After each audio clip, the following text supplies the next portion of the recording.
La Segunda Guerra Mundial. Eventos, personajes, tecnología. Le doy la bienvenida a nuestro episodio del día de hoy. Episodio 120. La conducta del Japón en la Segunda Guerra Mundial.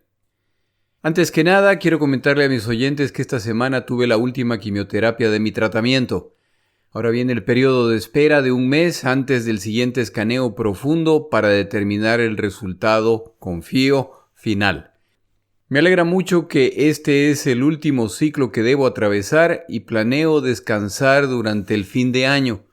Por esta razón, este es el último episodio del año 2022. Publicaré mi siguiente episodio en enero del año 2023. Les deseo una feliz Navidad para quienes las festejen, felices fiestas para quienes no, y les deseo un muy feliz 2023. Muchas gracias por su apoyo este año. Empezamos nuestro episodio. El señor Saburo Ienaga es un académico japonés que en 1968 escribe un libro llamado La Guerra en el Pacífico, 1931 a 1945. El señor Ienaga decide escribir este libro porque teme que, tras pasar más de 2 décadas desde el final de la Segunda Guerra Mundial, el pueblo japonés olvide los detalles de los eventos de esta guerra o que incluso se pretenda cambiar la historia, lo que puede producir distorsiones en los eventos reales. En su libro, él relata los eventos de este año más otros tantos de muchas décadas antes del inicio de la Segunda Guerra Mundial. Su objetivo es explicar cómo se llegó al punto de tomar decisiones incoherentes en el Japón, las cuales trajeron consecuencias predecibles para su nación. Escribe su libro preocupado porque luego de 1952, cuando el Japón recuperó su soberanía, elementos conservadores de derecha deciden hacer revisiones históricas. Buscan limitar los poderes civiles y fortalecer los, entre comillas, valores patrióticos japoneses. El señor Ienaga también es crítico de eventos posteriores a la Segunda Guerra Mundial, entre estos las alianzas entre Estados Unidos de América y el Japón para contener a la China en Asia. Es la opinión de este autor que el Japón no tiene por qué involucrarse en ese tipo de alianza. Encuentra en la agenda estadounidense de aquellos años similitudes con la actitud del Japón, que fueron partes de la causa para la Segunda Guerra Mundial. Para finales de la década de los 1960, Ienaga quiere asegurarse de que las nuevas generaciones japonesas están al tanto del contexto y de las atrocidades cometidas por esta nación interna y externamente. El autor explica que para él la invasión japonesa de Manchuria de 1931 es parte de la Segunda Guerra Mundial al ser China parte fundamental de lo que va a ocurrir. Son los eventos en China los que resultan en las sanciones económicas de parte de los estadounidenses y otras naciones. Es la negativa del Japón a renunciar a sus ambiciones en China las que incrementan la presión y lleva a los halcones del gobierno japonés a concluir que deben lanzarse al ataque contra estadounidenses, holandeses y británicos principalmente. Es la incapacidad japonesa de ganar la guerra en China la que, por extraño que parezca, hace que sumen a la lista de enemigos a poderosas naciones que tampoco podrán derrotar, complicando aún más su situación. Aunque parte de este episodio se basa en el libro del señor Ienaga, yo no pretendo que las opiniones expresadas reflejen literalmente las de ese autor, y mucho menos que reflejen todas las opiniones reflejadas en su libro. Le recomiendo el libro, no es muy largo y es muy claro. De acuerdo al libro del autor Ienaga, parte central de la ideología que desarrollan los japoneses es la convicción de que los chinos son inferiores a ellos. De hecho, todas las naciones son inferiores a los japoneses al ser descendientes de dioses, pero convenientemente concluyen que el chino es particularmente inferior al japonés, que el territorio que poseen no lo merecen y que es el derecho del Japón tomarlo para alcanzar su destino manifiesto. Este término, destino manifiesto, es tomado de los estadounidenses.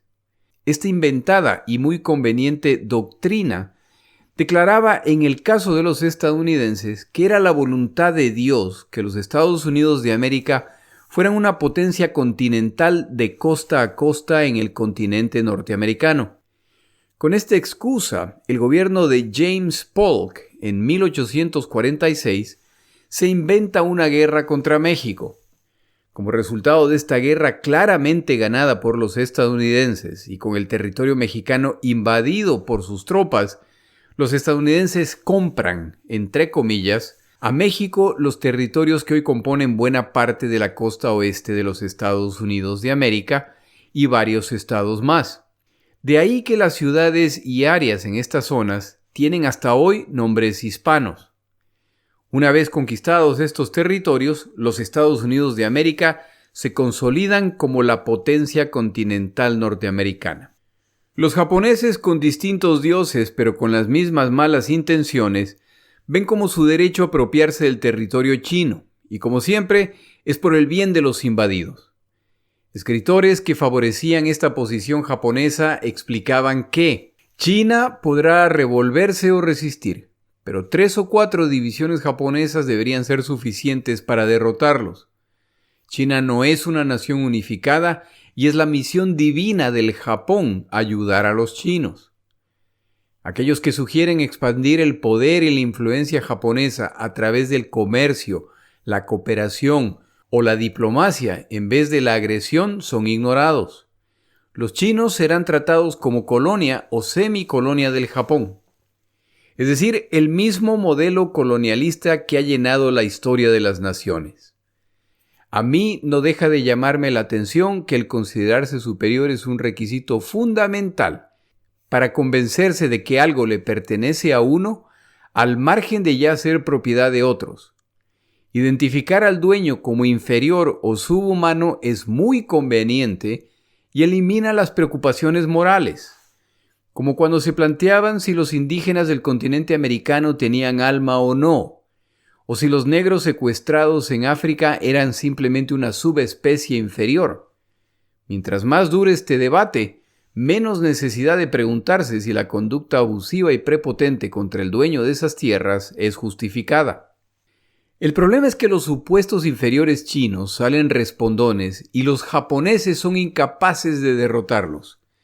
A medida que la supuestamente fácil victoria se les escapa de las manos, la brutalidad japonesa contra los chinos se incrementa.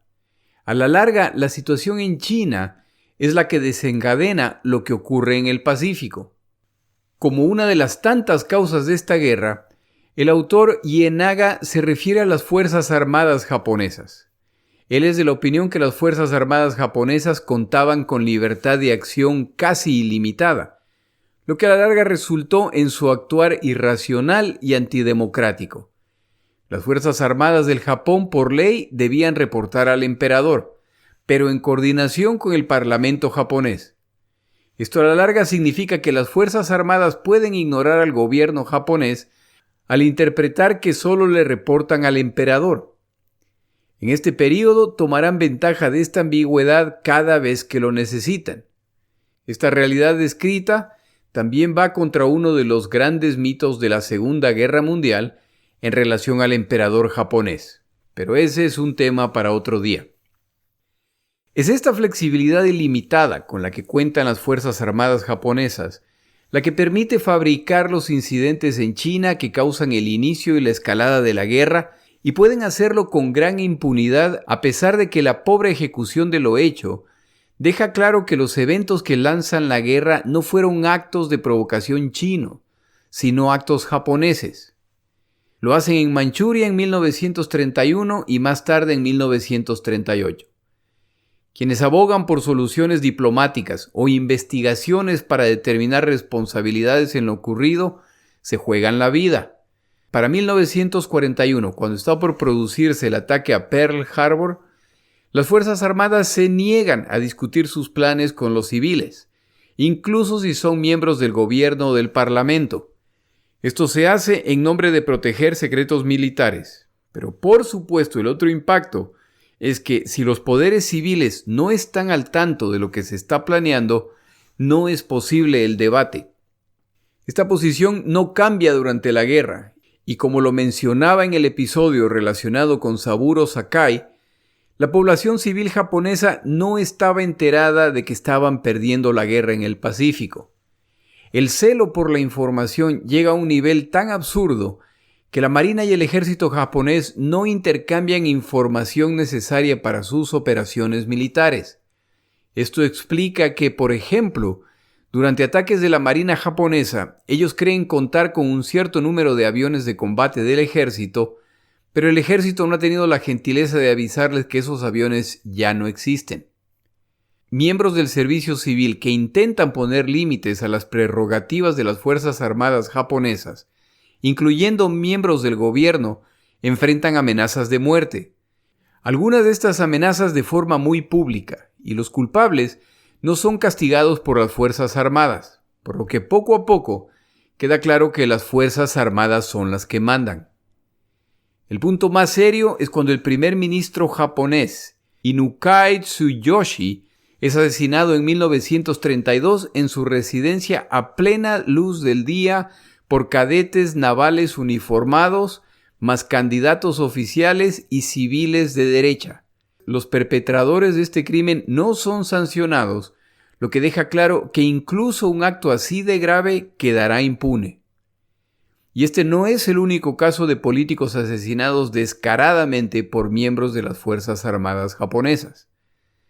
En resumen, los miembros de las Fuerzas Armadas saben que pueden recurrir con impunidad a la amenaza o la fuerza cuando el poder civil se les opone. El irrespeto hacia la autoridad no excluye al emperador. Los deseos del cual las Fuerzas Armadas, sobre todo oficiales de bajo rango, ignoran sin vacilar cuando les conviene. Otro de los factores para la conducta del combatiente japonés es su mentalidad.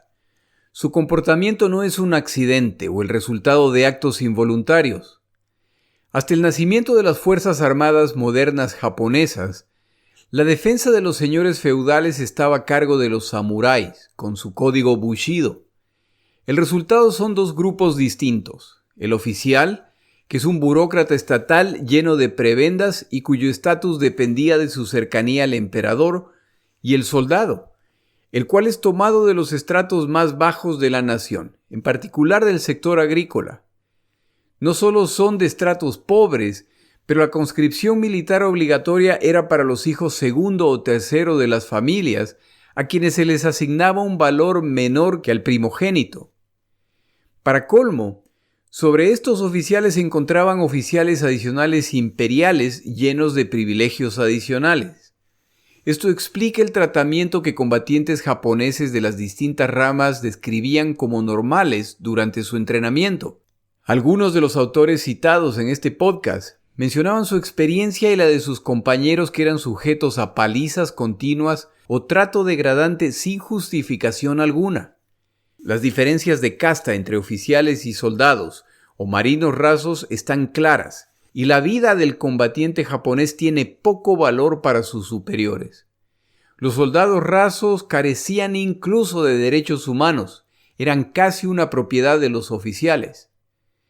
El valor de estos soldados era considerado menor al de un arma o al de un animal entrenado por el ejército. La instrucción militar japonesa enfatizaba el espíritu y su poder. Frases como el espíritu de ataque, la convicción en la victoria inevitable y el sacrificio personal en nombre de la nación o del emperador eran comunes. Tenían una mentalidad que defendía que el espíritu es superior a la materia. Esta mentalidad funciona mucho mejor en el tipo de combate de la época feudal japonesa o en las guerras del siglo XIX, pero los avances militares, incluyendo el perfeccionamiento de la ametralladora, los gases venenosos, las mejoras de la artillería, hacen que esa mentalidad sea en realidad un desperdicio de combatientes. No hay espíritu que resista una lluvia de balas. El Código Militar japonés de 1908 explicaba las expectativas respecto al comportamiento del combatiente.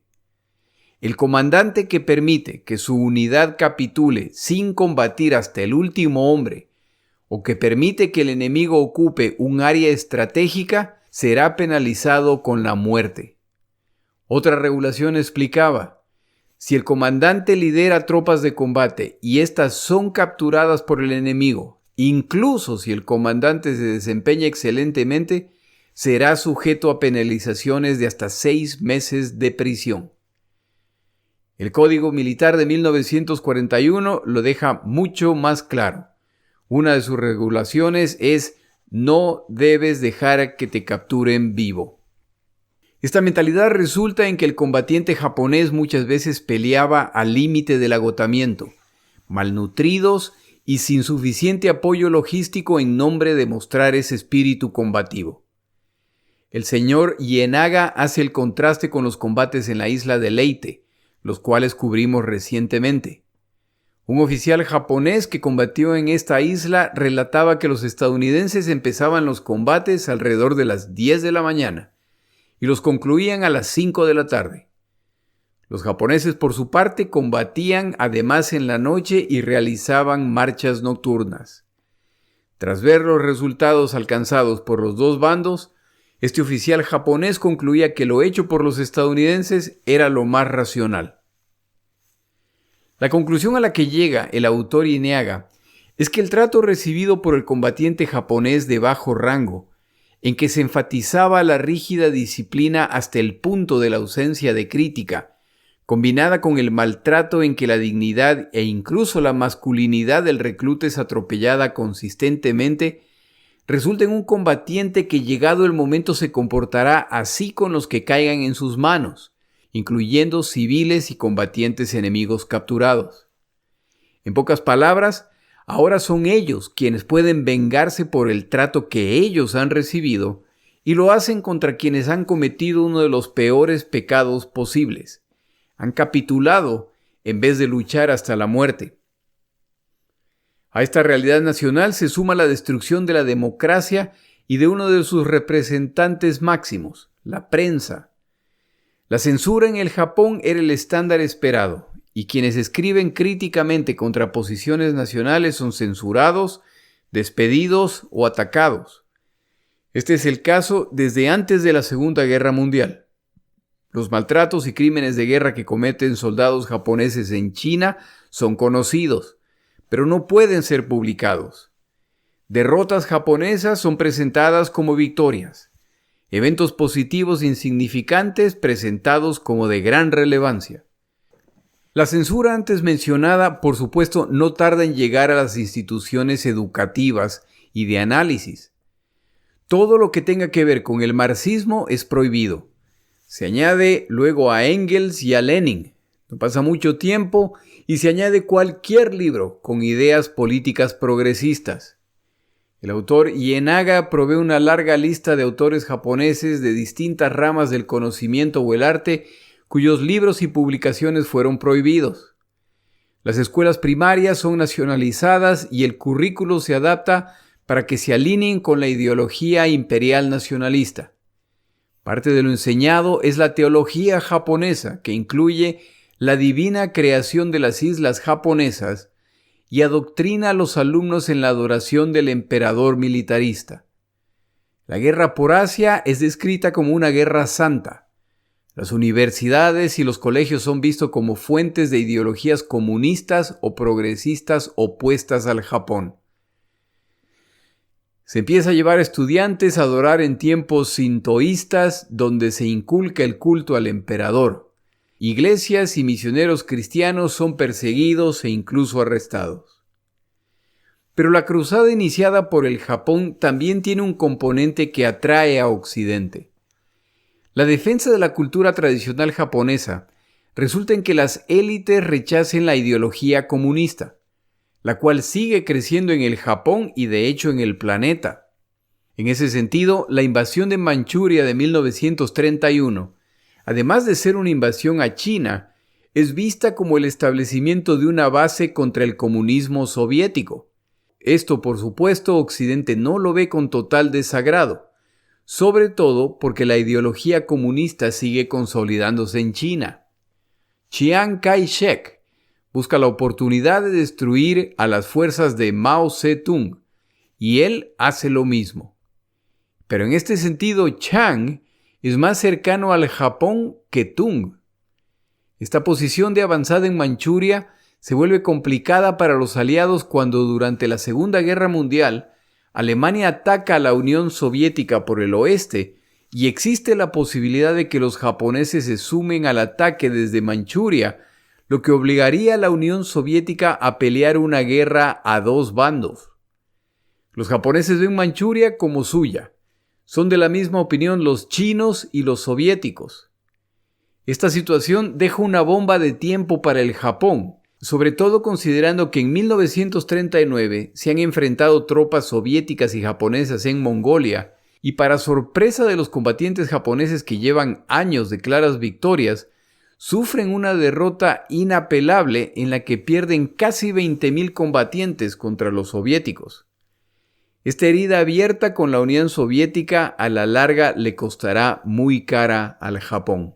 Con todos estos elementos juntos y con las victorias de las que disfruta el Japón, el convencimiento nacional es que les espera un destino brillante. Tomamos una pausa en nuestro episodio.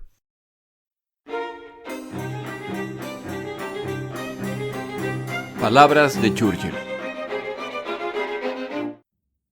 A propósito de la llegada del nuevo año, un par de frases de Churchill respecto al futuro. No tengo miedo al futuro. Avancemos hacia sus misterios. Desgarremos los velos que lo ocultan a nuestros ojos y avancemos con confianza y valentía.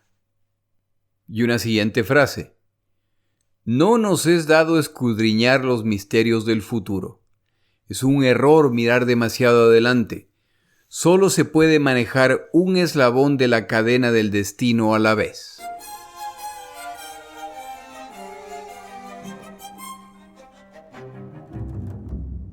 La sección previa de este episodio intenta mostrar el desarrollo de la ideología japonesa que resultará en el ingreso de esta nación a la Segunda Guerra Mundial. La parte central de esa ideología es la convicción de que el Japón es una nación especial ante los dioses, son creados directamente a su imagen y semejanza, a diferencia del resto de naciones. Esto significa que tienen un destino manifiesto que resultará en que el Japón llegará a ser un gran imperio destinado a dominar Asia y a la larga el planeta, de acuerdo al autor Gerhard Weinberg.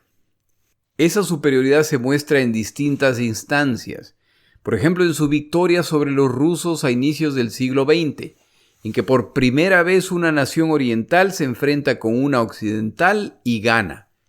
Se nota en el dominio de Corea, pero sin duda, la evidencia definitiva de este destino manifiesto es llegar a dominar China. Si logran hacer esto, entonces los vastísimos recursos y territorio de esta nación proveerán lo que necesita el Japón para su desarrollo, lo que soluciona sus problemas de escasez, hace inútiles las sanciones que les imponen los occidentales al alcanzar su independencia energética. Ojalá no se le escapen las similitudes entre la ideología desarrollada en el Japón y la creada por los nazis en Alemania. Ojalá no se le escape además la similitud entre la imagen que tienen los nazis de los soviéticos y las que tienen los japoneses de los chinos. Como en el Japón se va destruyendo el debate intelectual y la posibilidad de opiniones discrepantes, las que pueden costar la burla, prisión o incluso la muerte a quienes las expresan, aquellos en el poder, empezando por el emperador, se convencen de la certeza de la historia que han inventado. La convicción de la superioridad japonesa y de la inferioridad china significan que una campaña militar contra esa nación debe resultar en una victoria sencilla y rápida. China es el escenario principal para mostrarle al mundo la excepcionalidad japonesa. El problema es que, como ya se dijo, los inferiores chinos resultan combativos y las ilusiones de victoria rápida poco a poco van desapareciendo, a pesar de los logros en el campo de batalla. A los japoneses les pasa lo mismo que les pasa a los alemanes en la Unión Soviética. Lanzan sus ataques, los cuales son muy exitosos. Ocupan miles de kilómetros de territorio enemigo. La misma estrategia contra naciones más pequeñas resulta en que estas naciones pequeñas capitulan. Pero ni la Unión Soviética ni China capitulan, y los gloriosos conquistadores ahora se dan cuenta de que es una cosa invadir una nación con amplísimo territorio y hacer retroceder o eliminar a sus fuerzas militares, y otra cosa es controlar los territorios conquistados. Más aún cuando la metodología escogida es la brutalidad contra la población civil. Los combatientes derrotados simplemente se mezclan con la población civil y se suman a la resistencia. Los pobladores humillados y maltratados se organizan para resistir a los invasores. El gobierno nacional planea contraataques y, dada la gran cantidad de territorio a proteger, es muy difícil para el invasor determinar por dónde vendrá el ataque, y la población civil oprimida normalmente no tiene problema en identificar los puntos débiles de sus ocupantes. El caso de la China es aún peor para los japoneses. La Unión Soviética está bajo el control de Joseph Stalin. Si algún día Stalin ordena que se capitule, la totalidad de las fuerzas armadas soviéticas depondrán sus armas. En el caso de China, si los japoneses derrotan a las fuerzas de Chiang Kai-shek, por ejemplo, y logran su capitulación, eso no significa absolutamente nada para las fuerzas de Mao Zedong, que cuenta con fuerzas de similar tamaño pero de orientación comunista. Si derrotan además a Mao, eso no quiere decir nada respecto a las múltiples fuerzas que están a cargo de señores feudales en distintas zonas de este gigantesco país. Es decir, que los japoneses o derrotan a todos o nunca alcanzarán la victoria que ansían en China. Como el cuestionamiento de las estrategias militares es prohibido, quienes sugieren que la aventura en China es una locura, que tendría más sentido realizar una alianza verdadera con China para alcanzar beneficios mutuos, no tienen la menor opción de ser escuchados. China será invadida por el Japón, y esta operación estará a cargo de fuerzas armadas brutalizadas por sus mandos acostumbrados a la crueldad contra sus propias tropas en nombre de fortalecer el espíritu de combate. Estas fuerzas solo esperan el momento en que ahora pueden ellos convertirse en los crueles torturadores de otros para mostrar su autoridad. Muchas de estas fuerzas están comandadas por oficiales de rango medio que llevan años obrando impunemente de forma criminal sin ser disciplinados. ¿Qué pasará cuando los inferiores chinos se resistan y devuelvan el golpe en algunas cosas de forma muy eficiente? La respuesta japonesa será brutal en nombre de demostrar su superioridad y su desprecio por el chino. Empiezo aquí el relato de la que se ha llamado la violación de Nanjing, un evento lleno de violencia indescriptible, detalles de los cuales hasta el día de hoy son negados por los japoneses, que se han disculpado por este evento de forma tan difusa que estas disculpas recibidas no las consideran suficientes los agraviados. En noviembre de 1937, casi 2 años antes del inicio de la Segunda Guerra Mundial, y tras sus logros militares en la invasión de China, los japoneses lanzan una campaña contra Nanjing, la recientemente reconocida como capital del gobierno chino de Chiang Kai-shek. Tras un asedio de alrededor de un mes, la ciudad cae, lo que inicia una serie de masacres y actos sanguinarios. Este es un evento olvidado en la mayor parte de los libros de historia, y los narro basados en el libro de la autora Iris Chang, llamado La violación de Nanjing. La estrategia japonesa para esta ciudad es sencilla. Nanjing está rodeada por 2 lados por el agua del río Yangtze, lo que significa que sitiar la ciudad no será demasiado complicado. En camino hacia esta ciudad, las tropas japonesas saquean poblaciones, violan y matan a civiles chinos. Esta autora menciona, por ejemplo, que la ciudad de Suzhou pasa de tener 350,000 habitantes a tener 500. Luego de sufrir múltiples masacres, los habitantes restantes en esta ciudad escapan horrorizados. Los japoneses están cerca de lograr el sitio de la ciudad de Nanjing cuando su comandante enferma seriamente y es reemplazado por un nuevo comandante. Al ingresar a la ciudad, los 50,000 combatientes japoneses encuentran alrededor de 90,000 combatientes chinos, más 500,000 de civiles a los cuales deben someter, controlar y ahora, por supuesto, alimentar. En estos días visita la zona además el príncipe japonés Asaka, y se le comunica que las tropas japonesas están a punto de rodear esta ciudad. Más tarde, desde el destacamento donde se encuentra el príncipe Asaka, se recibe una comunicación con una orden marcada con el sello real que indica que las órdenes son de eliminar a todos los sobrevivientes. La lógica detrás de esta orden es que los japoneses no tienen las provisiones para alimentar un número tan alto de prisioneros. Años más tarde, uno de los oficiales que acompañaba a Asaka confiesa que fue él quien emitió la orden utilizando el sello del príncipe.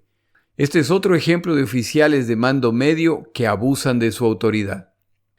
Para poder controlar esta masa humana, los japoneses prometen un trato humanitario a cambio de la rendición. Al lograrlo, empiezan a dividir a la población y a llevarlos en pequeños grupos fuera de la ciudad. Quienes van con ellos no lo saben, pero marchan hacia su ejecución. Empiezan entonces una serie de movimientos en que se da a entender a los chinos que serán transportados a otras aldeas, a zonas aledañas para evitar el hacinamiento. La población civil y los combatientes chinos no resisten las órdenes japonesas. Empiezan entonces una serie de ejecuciones en los alrededores de la ciudad o villas cercanas, en que se da prioridad a la eliminación de los combatientes chinos capturados. De acuerdo a la autora Chang, la ejecución más grande incluyó alrededor de 50,000 civiles y militares chinos ejecutados a orillas del río Yangtze, donde los prisioneros son separados en grupos más pequeños con la excusa de que van a ser llevados a la otra orilla del río. Con los militares chinos ejecutados, es hora de ejecutar a los civiles que ya carecen de protección, y ahora sí los japoneses ingresan completamente a la ciudad y empiezan a utilizar edificios públicos y a desalojar civiles. Se inicia otra masacre masiva, ya no hay necesidad de apariencias. Los reporteros japoneses que acompañaban a las tropas no pueden creer el nivel de muerte que se está produciendo. El reportero militar Yukio Omata describe en su diario lo que ocurre a orillas del río. Aquellos en primera fila eran decapitados. Quienes se encontraban en segunda fila eran entonces obligados a empujar los cuerpos al río y ahora eran ellos los decapitados y el proceso se volvía a repetir. Esto ocurre a lo largo del día, pero solo logran matar alrededor de 2,000 personas. A la mañana siguiente se cambia la metodología al uso de ametralladoras, las cuales se ubican en múltiples puntos opuestos a la orilla y empiezan a disparar. La gente se lanzaba desesperadamente al río para intentar escapar, pero nadie logra llegar a la orilla opuesta. El soldado japonés Takakoro Koso, luego de la guerra, recordaba: las mujeres fueron las que más sufrieron. Sin importar qué tan joven o ancianas, les era imposible evitar ser violadas. Enviábamos camiones por la ciudad a recoger mujeres y al llegar se les asignaba entre 15 y 20 soldados para que las violen y abusen de ellas. Aunque oficialmente la violación está prohibida por el ejército japonés, esta era una práctica normal estimulada por la superstición de que violar a una virgen aumentaba su vigor en batalla. Los eventos de Nanjing inician una práctica común de las tropas japonesas en la Segunda Guerra Mundial. Cuando los eventos de Nanjing son conocidos parcialmente, el ejército japonés inicia una práctica, por supuesto no sancionada oficialmente, de establecer prostíbulos para las tropas japonesas. Las mujeres necesarias eran engañadas, secuestradas o compradas principalmente en Corea, China, las Filipinas o Taiwán. La idea es que esta prostitución organizada reduciría los casos de violaciones de mujeres civiles. Estas mujeres sumarán entre 100,000 y 200,000, y lo que les resta de vida consistirá en ser repetidamente violadas diariamente, ser sujetas a maltrato y enfermedad, ser descartadas o ejecutadas al ya carecer de fuerza o al enfermarse. El ejército japonés las llamaba mujeres de confort. Esta práctica es polémica hasta el día de hoy y la tensión entre el Japón, China y Corea, entre otras naciones, no desaparece al negarse el Japón a aceptar su responsabilidad en la implementación de esta práctica. Comentarios oficiales japoneses en el pasado acusan a empresarios privados de haber sido ellos quienes establecen estas redes clandestinas de prostitución forzada. De acuerdo con esta versión, el gobierno japonés nunca tuvo nada que ver con este tipo de situación. El nivel de crueldad durante los eventos de Nanjing son difíciles de justificar o explicar, pero son posibles solo por el intento deliberado de desensibilizar a los combatientes japoneses para que traten a los chinos como subhumanos y que pierdan la sensibilidad resultante de matar a un no combatiente. Los chinos deberán ser tratados como si fueran animales hasta que se sometan. Combatientes japoneses que se niegan a matar civiles chinos son obligados entre insultos y amenazas. Juega también un papel la convicción de que la vida más preciosa es la del emperador. El resto de vidas, incluida la vida del combatiente japonés, es de menor valor y, de ser necesario, deberá ser sacrificada. Yo tengo como regla no resaltar la violencia o la crueldad de los eventos de esta guerra, pero en este caso no mencionarlos es minimizarlos. La orgía de sangre y muerte que se vive en Nanjing no debe ser olvidada. La autora Chang menciona la particular crueldad ejercida contra la población a través de ejemplos específicos. La sección a continuación, como lo expliqué al finalizar el episodio previo, no es apta para menores. Me retracto de esa afirmación. Lo que estoy a punto de relatar es historia y debe ser escuchada por todos los que les interese. Esta sección, sin embargo, sí debería ser autorizada por un adulto o escuchada junto con un adulto. Mi podcast tiene algunos oyentes muy jóvenes. Y en este caso, sería mejor si lo escuchan con un adulto. En fin, es su discreción. En algunos casos, soldados japoneses, luego de violar mujeres, les cortaban los senos con las bayonetas. En ciertos casos, padres fueron obligados a violar a sus hijas. Hijos fueron obligados a violar a sus madres mientras familiares observaban. Algunos fueron enterrados vivos. Las castraciones fueron comunes. Se reportan casos de individuos que fueron colgados de la lengua utilizando ganchos y otros enterrados hasta la cintura para luego soltar perros pastores alemanes que los destrozaban. El espectáculo era tan aterrador que miembros del partido nazi presentes en la ciudad lo describían como un acto bestial. El mundo se entera de los eventos de Nanjing a través de corresponsales japoneses y extranjeros y de misioneros que trabajan en esa zona. En los días iniciales del sitio de Nanjing se reportan los eventos y masacres, pero poco a poco el gobierno japonés toma control de la información y del acceso a la ciudad. A la larga, las naciones occidentales no reportan lo que saben, y este evento pasa a ser parcialmente conocido o totalmente desconocido. La violación de Nanjing es solo un evento de los muchos en que tropas japonesas trataron brutalmente a la población china. Uno de los mencionados en un episodio de este podcast es que luego de la misión Doolittle, en que los estadounidenses bombardean el territorio japonés a inicios de la guerra en el Pacífico, sus bombarderos aterrizan en territorio chino. La respuesta japonesa es una serie de masacres que, de acuerdo a estimaciones, llegaron a sumar más de 250,000 de civiles chinos muertos, en que los pobladores describían que los ríos de sus pueblos estaban teñidos de rojo por la cantidad de sangre. Para el final de la Segunda Guerra Mundial, los japoneses habrán matado millones de chinos. Algunas estimaciones lo ponen tan alto como 20 millones de muertos. Estas no son las únicas violaciones de los derechos de combatientes y civiles cometidos por tropas japonesas. El Departamento de Prevención de Epidemias y de Purificación de Agua del Ejército de Kwantung, mejor conocida como la Unidad 731, era una unidad biológica encubierta, una unidad de investigación y desarrollo de guerra química del Ejército Imperial japonés que participó en la experimentación humana letal y en la fabricación de armas biológicas durante la Segunda Guerra Mundial. Esta unidad fue responsable de algunos de los crímenes de guerra más notorios cometidos por las Fuerzas Armadas japonesas.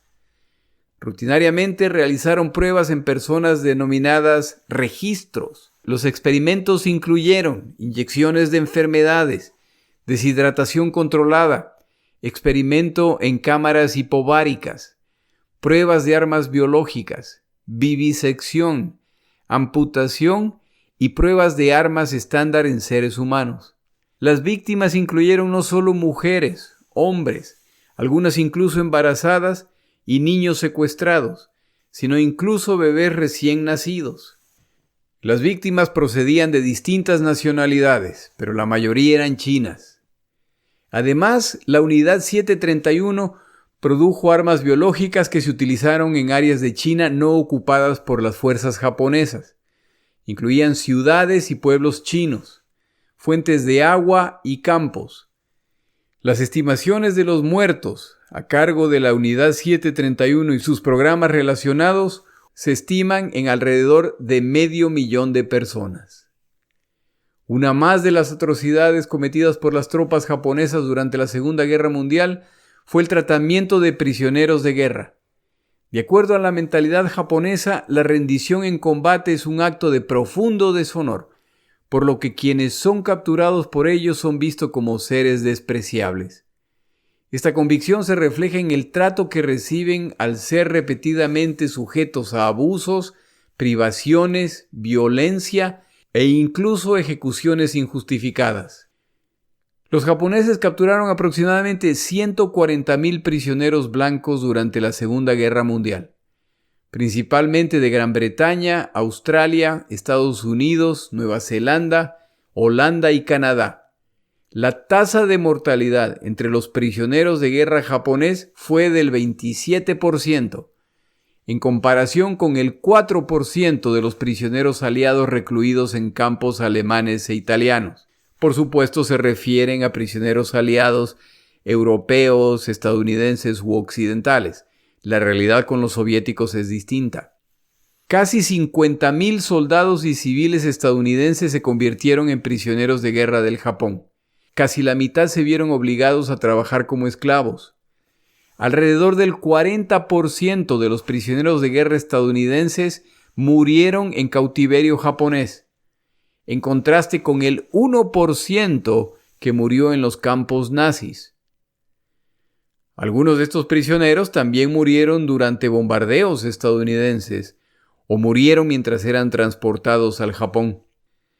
Los prisioneros aliados soportaron la marcha de la muerte de Batán, en que miles de estadounidenses y filipinos mueren, los campos de prisioneros por todo el sudeste pacífico, la construcción del ferrocarril Siam-Birmania con mano de obra esclava, el transporte en los denominados buques infernales de regreso al Japón y la esclavitud en el Japón. Y toda esta información respecto a la conducta japonesa excluye el impacto o los maltratos a los nativos de islas y territorios conquistados. Hasta ahora no he encontrado un libro que trate ese tema específico, un tema sin duda olvidado. De aquellos que sin tener alianzas o particular interés en alguno de los dos bandos, de repente ven su tierra invadida por extranjeros y pierden sus derechos inmediatamente como resultado de la fuerza. Lo descrito en el episodio de hoy muestra la realidad de la conducta japonesa en la Segunda Guerra Mundial y es parte de la historia que no siempre se relata, sobre todo por los terribles eventos que están ocurriendo en Europa y que han ganado la prioridad en cuanto al relato. En este punto cerramos los combates en el Pacífico en 1944. Al regresar en enero regresamos a Europa en 1944. Cuando ya la situación alemana es complicada, al sumar derrotas en cada frente. Los submarinos alemanes han sido prácticamente neutralizados, por lo que combatientes y equipo de guerra estadounidense llega libremente a Inglaterra. Esto solo puede decir que los desembarcos aliados en Francia se acercan. Solo falta determinar el cómo, el cuándo y el dónde. Si los alemanes aciertan, pueden detener a los aliados en el oeste de Europa. Si no logran detener los desembarcos, entonces Alemania está condenada al tener que combatir a dos frentes. Nuevamente, muchas gracias por su apoyo este año. Le deseo un feliz y muy próspero 2023. Mi nombre es Jorge Rodríguez. Gracias por acompañarme.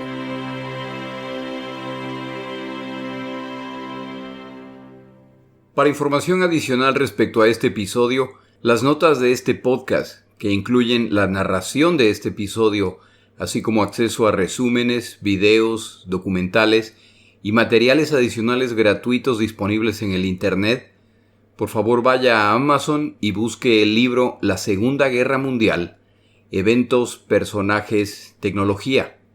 Al comprar estas notas me ayuda y me apoya financieramente. Puede encontrar información adicional en mi página web, lasegundagm.com. Muchas gracias.